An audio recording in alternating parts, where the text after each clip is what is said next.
Welcome to Issues and Answers with your host Diane Kinderwater. Issues and Answers is presented as a public service to inform, educate, and better the lives of New Mexicans. And now, Issues and Answers with your host Diane Kinderwater. Welcome to Issues and Answers. I'm Diane Kinderwater. There's a whole lot of shaking going on in Albuquerque. I should say a whole lot of dancing going on.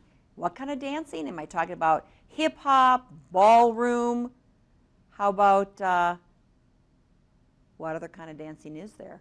How about international folk dancing? That's what I'm talking about. We're going to visit international folk dancers, and we're going to discuss what kind of dancing there are, how they enjoy it, and what they get out of international dancing. Here in the United States, you probably know a lot about polka dancing, square dancing. What about sword dancing? Do they do that in Albuquerque? I'm going to ask my guests, so please grab your dancing shoes as we discuss international folk dancing in Albuquerque right after this. Here in the United States, we know folk dancing.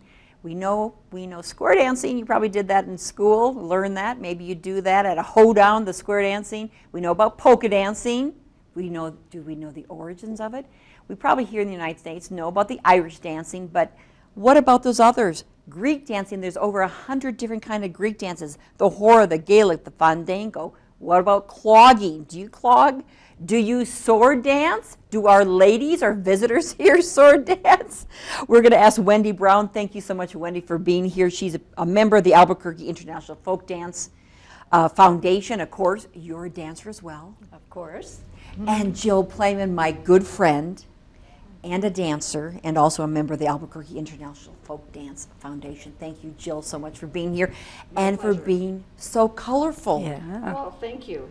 This is my Polish costume, which I got on one of my dance trips to Poland. I actually purchased it in Krakow, Poland, which is a city that is 7th century medieval city, gorgeous. How wonderful. And folk dancing, Wendy, as I researched this, and actually I've been a member and have gone to some of your dances that you have.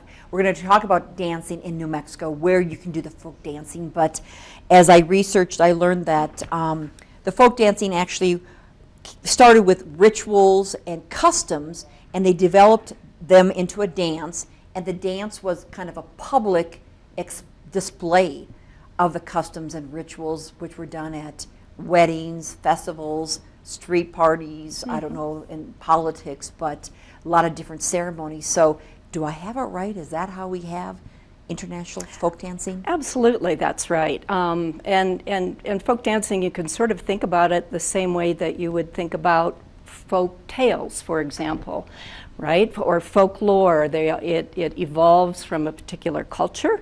Sometimes it's a national culture, but sometimes it's as small as an individual village will have their own dances.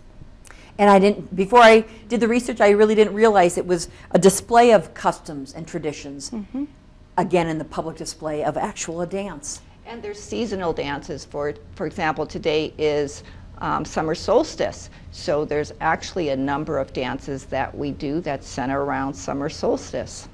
And where would people dance?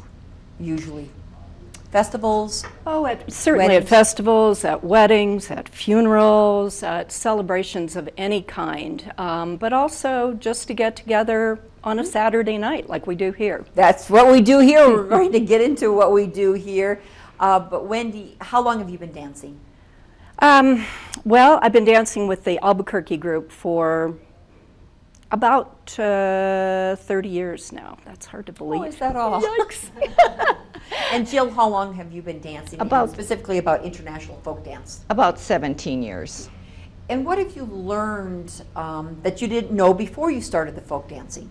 Oh my gosh. Well, so what? Okay, I should be not so general, but about the fact that it's actually telling a story or showing a custom? I didn't realize this. Sometimes it is telling a story and showing a custom, but sometimes it's celebrating the birth of a baby or celebrating a marriage or just, again, celebrating spring, and it's very joyous and happy. Again, I didn't realize that. I know as a kid, Wendy, in school we learned square dancing. I didn't realize it had an English origin. I just thought it was the hoedown, and we did the square dancing, and then PE class, gym class, right, with the boys and girls. Oh, no, we have to touch a boy. Which all the boys hated. Which all the boys hated back then. But, so the square dancing, what would you say are folk dances in the United States? Contra dancing is a folk dance of the United States, and it is actually very similar to square dancing, only it's done in lines in sort of a geometric fashion, and so you're constantly moving up or down a line. Contra dancing is very, very popular in the United States, and usually done with live music. So that's that's a folk dance, but origins in the United States? Yes, that's correct. How about country western? Sure, absolutely, yeah. Was that has the origins here as well? Sure. But I mentioned also, well, we talked about the clogging, we talked about the square dance, but also the Greek dances and the hora. Well, we've heard horin. Is that it? Hora. The hora dance. Yeah. And what is the song that they sing it with at the weddings? Oh, the hora just means it's a circle dance that it just designates a circle dance of some sort. So there's. But it's a music nava. What is it? Nagila, Hava Nagila. It's a traditional dance in the Jewish. But that's a Jewish, Israeli dance. Israeli, and I know your group in Albuquerque does a lot of Israeli dances as well. We do, and some of the dances are very old, and some of them are very modern. So it's a whole blend of a continuum of Israeli dances. Yeah. And that's an interesting point you bring, Jill Playman. They can be modern dances. I guess to me, folk dance all means olden time dances, but not necessarily, because traditions and culture changes over time. That's right, and there's a number of new choreographers that come on the scene in different countries, Bulgaria, Poland, Greece certainly, and they're always choreographing new steps to sometimes modern music and sometimes older music. It just depends. Sometimes Bulgarian dances to Israeli music or vice versa. I mean, fusion has become kind of a popular thing. So it isn't always super traditional, but it's often based on traditional culture. Like I've had, Wendy Brown, misunderstandings. Are there misunderstandings out there about folk dancing? Well, I guess my misunderstanding, I thought it was just old-time dancing. No, not necessarily at all. And we have, for example, in our community here in Albuquerque, we have kids who grew up folk dancing, right? We have kids who were still in utero when they started dancing, literally, and they grew up folk dancing, and a lot of them stay with it. But you'll notice that, don't you, Jill, that the ones that, the dances that have very contemporary music, which sometimes is a very traditional dance, but will be done in very contemporary, groovy music, that's the ones they love, and it keeps them dancing. And it's the same all over the world. All over, that's interesting. I was just thinking about our population here in the United States dancing, and here specifically in Albuquerque, but all over the world are doing not only their own folk dancing, but they're dancing other countries as well, in Greece and in Bulgaria and Sweden. Yes. It's amazing. I know that there's some very popular dance teachers that teach Balkan dancing, and they have a huge following, for example, in Japan. I mean, the numbers of people they attract are just amazing. These big, huge people, this big, huge group in Japan, and you wouldn't think the Japanese would be necessarily interested in Balkan dancing, but they are. That's fun. Wendy, we're going to talk about where you all have traveled with international dancing, but let's get back to Albuquerque and your Albuquerque International Folk Dance Foundation and how you have a Saturday night group at the Lloyd Shaw Dance Center. Tell me about that organization and where you can dance here in Albuquerque. Well, the organization, I can't tell you off the top of my head, but it started in the 80s, I know that, and I started dancing with them in the 90s. We do dance at Lloyd Shaw, which has got a beautiful dance floor. We meet on Saturday nights. We haven't started again since COVID, but it's coming. And we dance from 7 o'clock till roughly 9:30 or so. The first hour is always teaching. So we that is a great time for beginners to show up, and because we always teach a new dance. And then after teaching that dance, then there's request dancing that's based on a kind of a routine of very easy dances, moderate dances, harder dances, couple dances, mixers. So mixers are a great way to get to know people. We usually do some Latin dancing, we do some swing dancing, so it's not just, so there's another. That's like a whole lot of shaking and dancing going on. Yeah, That's and it's good exercise, it's active, you meet people, and Jill, I hear it's really expensive. It is the absolute best bargain around. So it's a $2 donation per night. So we're very fortunate to have a wonderful dance floor, wonderful teachers who are all volunteer. You know, it keeps us moving and grooving the whole year. So affordable. I mean, $2. $2. What can you get in New Mexico for $2? You can't even get Starbucks coffee for $2 anymore. So I mean, it is an amazing bargain and so much fun. And that's Saturday evenings. And when do you think it might reopen? This show is going to air much this summer. Any idea? We're definitely talking about it. I think it will open this summer, barring any COVID, setbacks. And what have you been doing during COVID? Dancing online? A lot of people have been dancing online. That's right. There are many, many opportunities to dance online.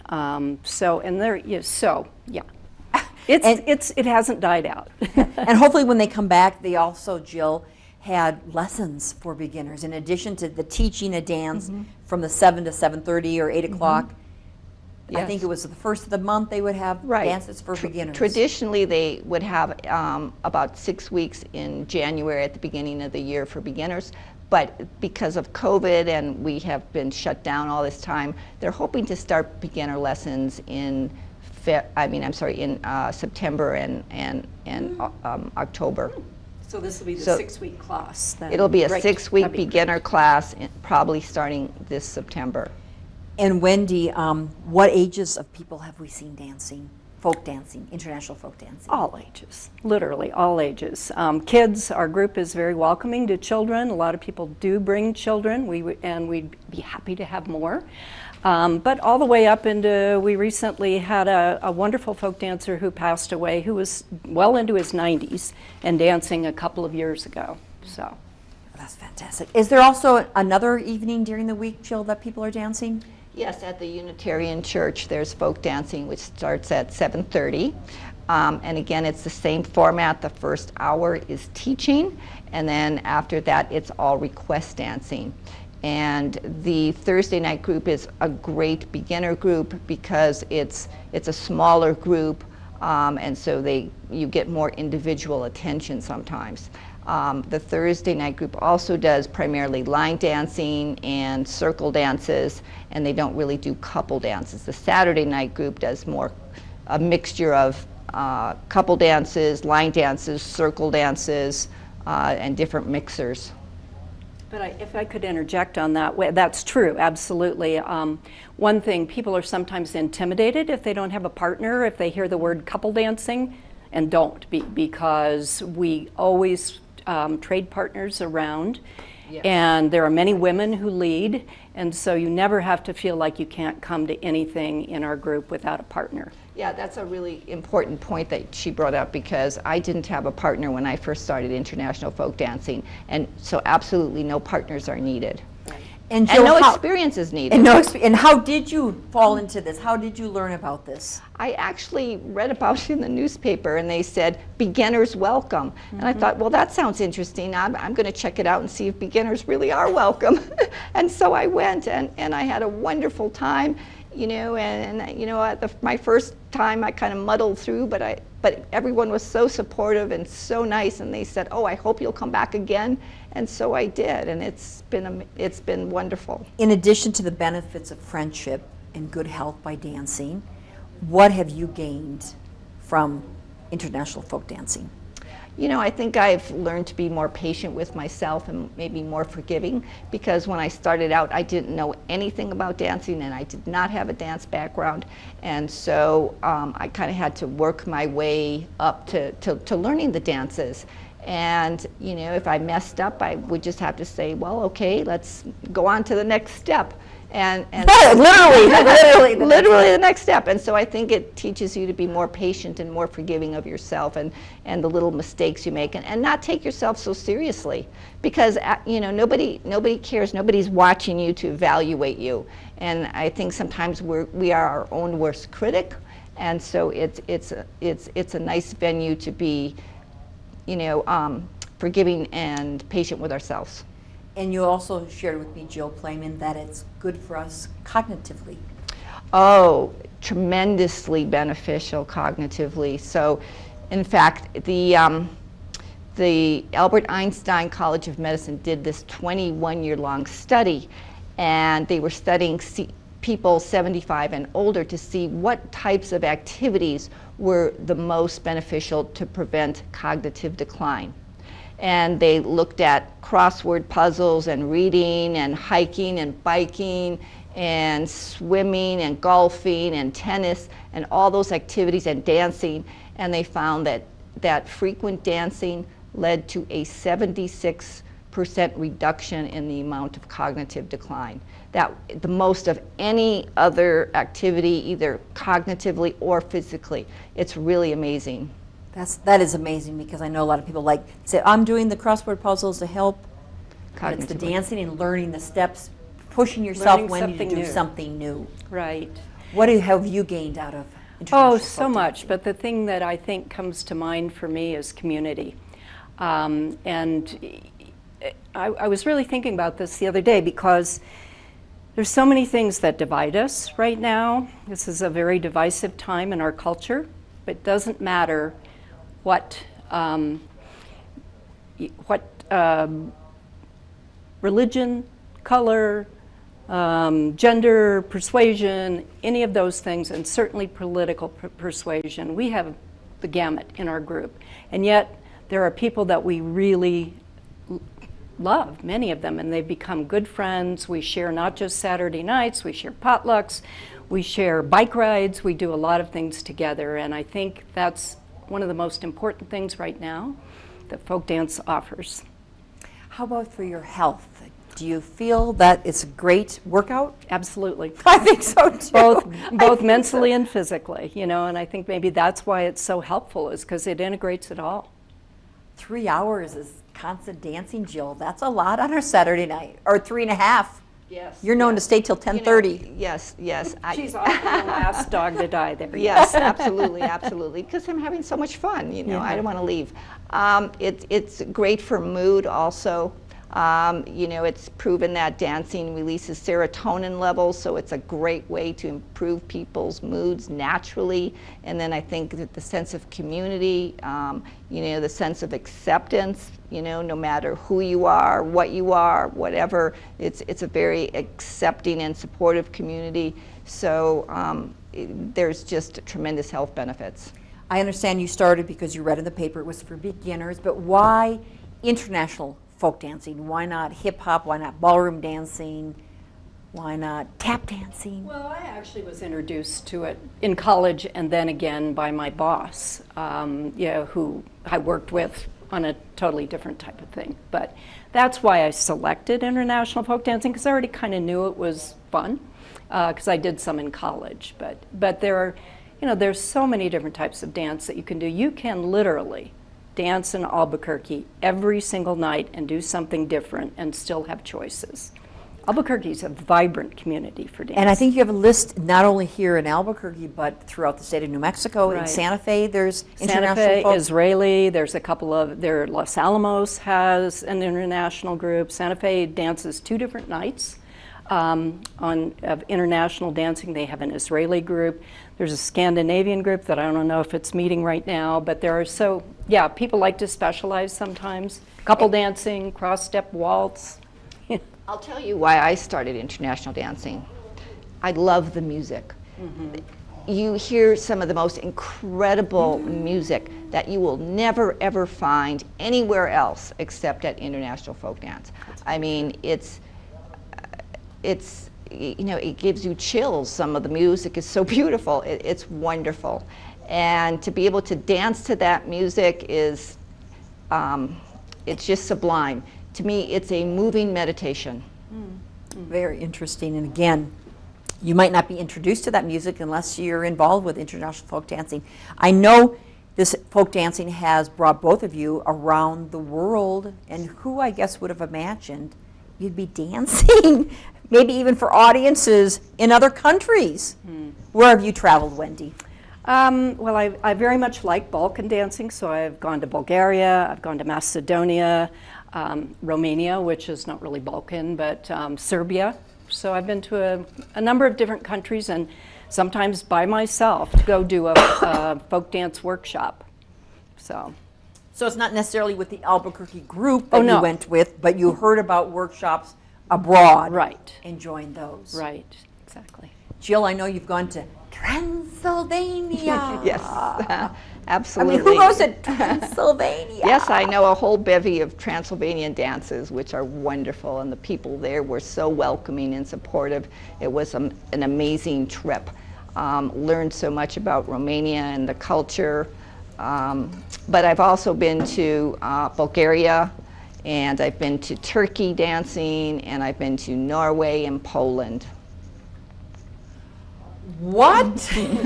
She's my good friend. What? All those Yes. countries. Yes, on dance trips. If you didn't have international folk dance, would you perhaps have gone to all these places? Not in the same way. International dance really opens doors when you travel abroad. I mean, because the people find out why you're there, and you say you're interested in their dance and their music, and all of a sudden they throw open their houses and welcome you. And I've made so many friends internationally that I'm still friends with to this day. It's really a very enriching experience. Wendy, have you had that experience as well? Oh, absolutely, absolutely. There are several people that I stay in touch with. I went to Serbia because I met a Serbian dance teacher at my very first workshop in Bulgaria, where I was the only American, but there were people from all over the world. That was kind of brave of you. Yeah, to it was go. brave. It was brave, but yeah, it was, anyway. But I had a wonderful time and made lifelong friends. Your dance trips, Jill, were they workshops that you went to as well, or did you go with some Albuquerque folks? On some of them, some Albuquerque people went along, but it wasn't necessarily sponsored by the group. It was an independent association. So people came from all over. Interesting. Again, touring, I've always felt about traveling and touring. I'm kind of done watching museums, looking at churches and cathedrals. I want to be active and do something. Come. Sometimes people do the bike rides right through Europe. They Yes. ride Yes. their bike from town to town, or I guess in Spain there's a huge, popular, famous hike that they do. Right. But you ladies and others are dancing your way through Europe and Eastern Europe, it sounds like. Yes. Fantastic. And we do cultural things too on the workshop, so we get a good feel for the country. So we'll visit Roman ruins, for example, and just very interesting places that you would have never heard about had you not gone on this trip. When you go on the trips, do you stay with families necessarily in the areas, or? There are opportunities to do that. I've never done it. Have you? Okay. No. You have this, repeat, The I Day, and Jill happens to be on the cover. She's dancing right here with her partner. Yes. And this is a little brochure, Yes. pamphlet that tells you all about dancing. Dance, dance, dance. It may help prevent falls. Oh, that's good. Things to do to prepare for dancing. So how can people get involved with your group, Wendy Brown? Well, go to the website, which I think you're going to put up on the screen at some point. But and that is? Albuquerque International Folk Dance Institute.org, AIFDF, no, Foundation, excuse me. Oh, there it is. AIFDF.org. AID? Okay. AIFDF.org. And if you go to that website, you'll find out everything you need to know. Well, the local group is Albuquerque Folk Dance, yeah. Yeah. Yeah. They can just go. And they can also I just Googled contact it. Jane Diggs, and her phone number is 505-299-0332. Want to hold that up again? Read it Sure. again. So it's Jane Diggs, and her phone number is 505-299-0332, and leave a message. And I think I've also it's abqfolkdance.org. Right, That's easy. I mean, right. it's easy these days Right, to just Google right, anything. right. Just in the minute left, how would you encourage people to join your group and to come on Saturday nights or the Thursday night group? I would just say it's one of the most welcoming experiences I've ever had with traveling in many different situations and trying a lot of different things. It's a warm and wonderful, and it's just try it, you know, and call one of us and say, gee, I'd like to have an introduction. We'll take you. And what kinds of shoes? I brought out my fancy dancing Probably shoes, but I not don't the think best you want one these. unless you're going to tango, and we do have tango people. So comfortable Comfortable shoes. clothing, right, Comfortable- and comfortable shoes, yes, and preferably something that you don't wear running outside or something like that because it can mar the floors, but we're pretty forgiving about that. Yeah, and I'd like to mention that, you know, wear comfortable clothing. People don't wear international Yeah, that's right. costumes You to don't wear dance. like- This is just for the show purpose. But people wear, you know, jeans or t-shirts or yoga outfits, things that are comfortable to dance and move in. Right. Right, because you are exercising. I've gone and I've worn shorts and a t-shirt because it can be warm as well, and especially if you're really shaking it up, you want to be cool and comfortable. I know you have the big fans to help everybody, but that's fantastic. And again, you've got beautiful costumes, and you do wear them abroad when you go dancing, and you all have other costumes as well. We're going to talk about dance camp, which I know people dress up in different shows. So thank you for all that you had to share with your Saturday night group. We have Wendy Brown, member of the Albuquerque International Folk Dance Foundation. Thank you so much. And Jill, thank you for your beautiful costume, your friendship, and introducing me to international folk dance. I do hope to come back. You're most welcome, and I do hope you do come Yeah, back. we both hope that. Thank you so much. Thanks for watching the show. We'll see you next time. Make it a great week with your family. Bye-bye.